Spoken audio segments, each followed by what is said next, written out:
여러분 안녕하십니까? 노스MBC 뉴스 투데이 시작합니다.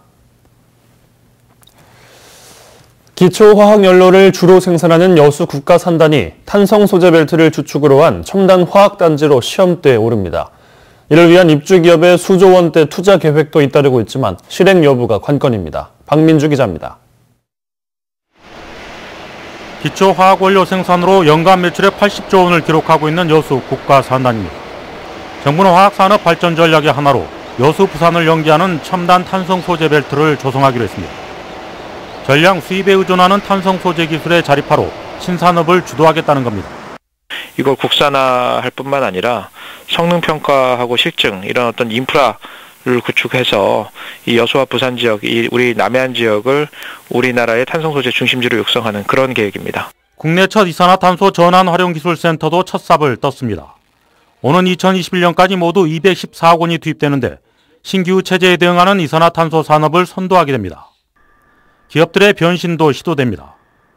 GS칼텍스는 정유회의 기초석유화학 분야에 2조 원을 투자하기로 했습니다. 단순히 기름만 파는 시대는 끝났다며 사업을 다각화하고 있습니다.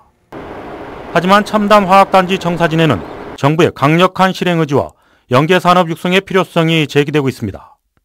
지역 산업이 고부가가치 산업으로 이렇게 전환되는데 굉장한 큰 물꼬가 될 것으로 저희는 기대하고 있습니다. 이와 관련해서 또 정부 차원에서도 매우 중요한 우선순위 정책으로 반영하는 강력한 의지 또한 굉장히 중요한 사안이라고 생각을 하고 있습니다. 여수산단이 조성 50여 년 만에 첨단 화학단지로 탈바꿈을 시도하고 있습니다.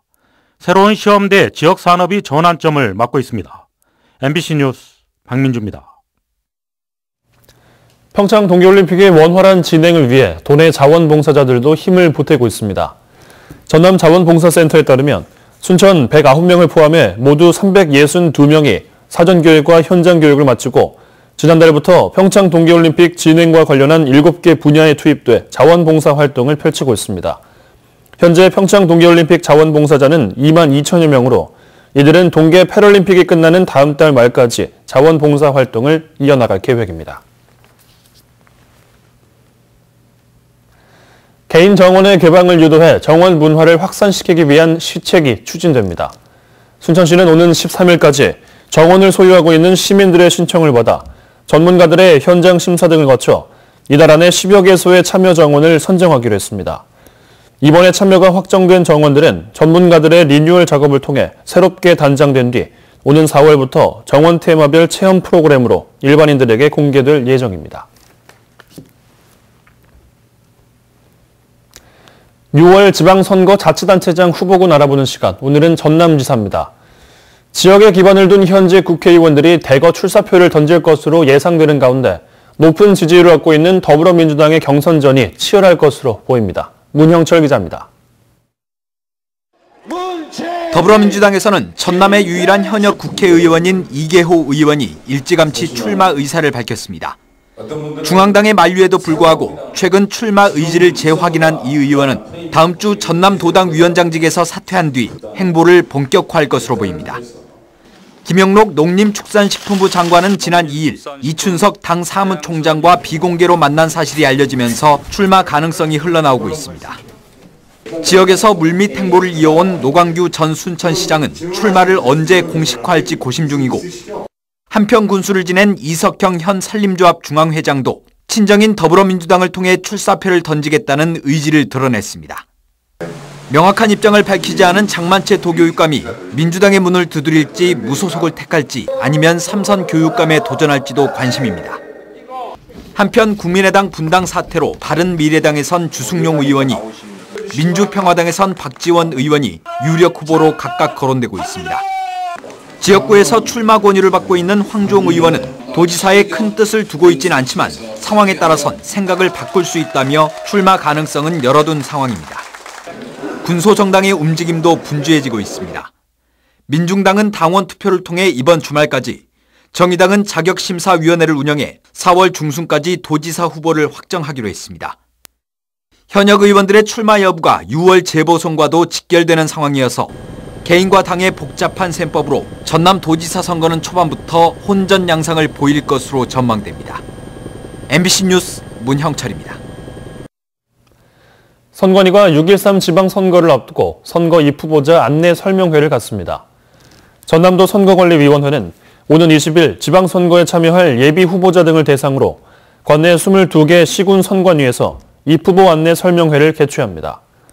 이번 설명회는 다음 달 2일부터 시작되는 자치단체장과 시도의원 예비 후보자 등록을 앞두고 후보자 등록과 선거운동 방법 등에 대해 안내하고 질의응답 시간을 갖습니다. 민주평화당이 어제 의원총회를 열고 황주홍 의원을 정책위 의장에 이용주 의원을 원내 수석 부대표에 각각 임명했습니다. 민평당은 또 조만간 당 사무처 인선을 마무리해 조직 정비에 나설 계획이며 오는 11일부터 이틀 동안 전주와 광주를 방문하는 등 창당 이후 처음으로 호남 지역 민심 청취에 나설 예정이라고 덧붙였습니다. 광양시가 내년도 국비 확보에 나섰습니다. 광양시는 어제 국고 건의 사업 발굴 보고회를 갖고 내년 국고 건의 사업으로 234건, 2조 3,162억 원을 확정했습니다. 이번에 발굴한 사업에는 광양 소하천 5개소 정비사업 236억 원과 다음면 기초생활거점 육성사업 40억 원 등이 포함되어 있습니다. 광양시는 중앙부처 계획과 연계해 지역 현안 사업의 필요성과 당위성을 강조하며 정부의 국비 지원을 요청할 계획입니다. 계속해서 희망 2018 나눔 캠페인에 성금 보내주신 분들입니다.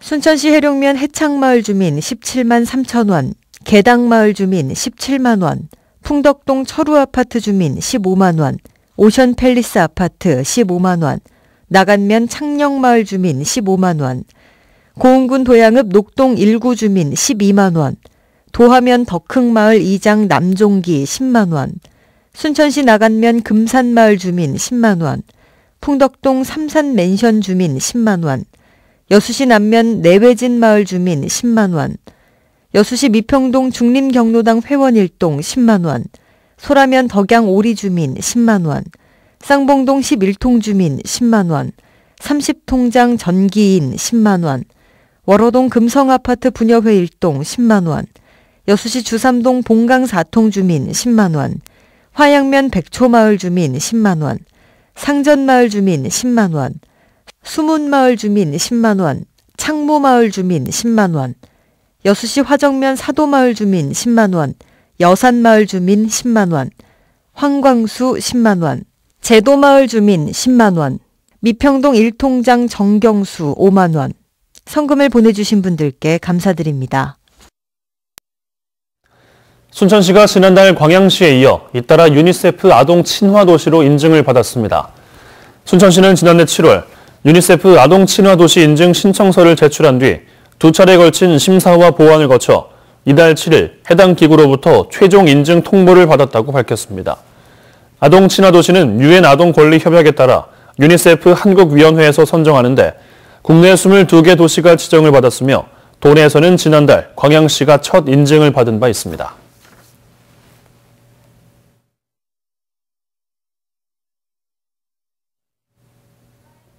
설 연휴 기간 역 귀성객들의 편의를 위해 할인 상품이 판매됩니다. 철도공사 전남본부는 오는 14일부터 이틀 동안 운행될 24개 KTX 상항선은 12일까지, 18일 운행될 12개 하행선은 16일까지 최대 40% 할인된 가격으로 상품을 판매할 예정입니다. 이와 관련해 전남본부는 1인 왕복 8매로 판매가 제한되고 홈페이지와 해당 앱인 코레일톡으로만 판매가 이루어진다며 이용객들의 주의를 당부했습니다. 이계호 의원의 도지사 출마를 둘러싼 논란 속에 박준영 의원의 의원직 상실이 겹치면서 지역 정가가 요동치고 있습니다. 민주당 이계호 의원이 중앙당의 전남지사 출마 자제 권유와 관련해 이달 말 최종 결정을 내리겠다고 밝힌 가운데 도당 위원장직은 예정대로 다음 주 사퇴할 계획인 것으로 알려져 후임을 둘러싸고 다양한 인물군이 거론되고 있습니다. 이런 가운데 박준영 민평당 의원이 의원직을 잃게 돼 지역 정치권 인사들의 연수 이동이 예상되고 있습니다. 불편이 우려됩니다. 추위와 눈, 미세먼지까지 몰려오는데요. 현재 대기 정체로 인해 내륙 곳곳에 초미세먼지 농도가 짙은 상태입니다. 수원이 91, 제천이 74 마이크로그램으로 나쁨 수준을 보이고 있고요. 여기에 황사까지 일부 날아들고 있는데요. 백령도에는 이미 황사가 관측되고 있고요. 차츰 그 밖에 서해안을 중심으로도 영향을 줄 가능성이 높습니다. 그래도 오후부터는 찬바람이 강하게 불어들면서 먼지가 오래 머물진 못할 걸로 보입니다. 또 오늘 아침까지는 영서 남부와 충북 북부를 중심으로 눈이 조금 오겠지만 내일은 서쪽 지방을 중심으로 많은 눈이 쌓이겠습니다. 평창은 지금 눈발이 날리고 있는데요. 종일 영하권을 맴돌며 춥겠습니다. 제주도는 오후까지 비나 눈이 내리겠고요. 종일 전국 하늘은 흐린 가운데 중부 내륙 곳곳에서도 오전까지 빗방울이 떨어지거나 눈발이 날릴 수 있겠습니다. 한낮 기온 서울 3도, 광주 7도, 대구 9도가 예상됩니다. 날씨였습니다.